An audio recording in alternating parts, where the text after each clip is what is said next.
Solifuge contre Miguel Goliath. La force contre la taille. C'est parti. Un rapide rappel à la réalité. Ces deux-là ne se rencontrent jamais dans la nature. Un sprinter du désert, un char de la forêt tropicale. Alors, arène neutre. Même nuit, lumière tamisée. D'abord le solifuge, aussi appelé araignée-chameau. Ce n'est pas une vraie araignée, pas de venin. Juste des mâchoires ridicules. Spécification, jusqu'à 30 cm d'envergure si l'on inclut les pattes.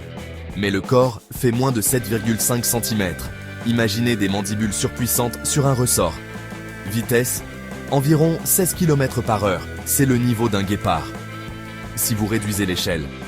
Arme, des chélicères jumelles en forme d'ouvre-boîte. Qui sciant, qui écrase, qui ne lâche pas.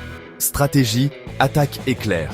Encerclement, serrage des points faibles, articulation, pédipalpe, ventre.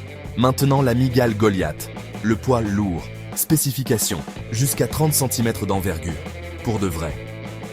Masse d'environ 140 à 170 grammes. C'est une balle de baseball faite d'araignée. Arme, des crocs de 2 cm. Un venin léger, mais une énorme perforation. Plus une face pleine de poils urticants, des confettis de fibres de verre. Armure, un exosquelette épais, une longue portée, des pattes agrippantes, et elle peut striduler, siffler, pour étourdir et intimider. Instant de l'affrontement. Le solifuge se précipite. Feinte rapide, profil bas. Il essaie de passer en dessous. La tarentule pivote, se soulève et vise une immobilisation vers le bas.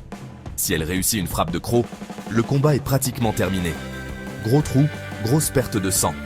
Mais si le solifuge parvient à serrer le premier une articulation de patte, il peut déchirer les tissus rapidement. Viser les poumons du livre, c'est une condition de victoire. L'heure des pourcentages. En espace ouvert, sur un terrain normal, un seul passage net, la taille gagne. Je donne à Goliath 70 sur 100. Masse, portée et poils qui font gagner du temps. En terrain étroit avec couverture, faible visibilité, le premier contact compte. Le solifuge monte à peut-être 40 sur 100 en valeur d'embuscade. Force contre taille, à cette échelle, la taille multiplie chaque arme. La morsure de la Miguel n'est pas plus venimeuse, c'est plus de physique. Verdict final, la Miguel Goliath l'emporte la plupart du temps.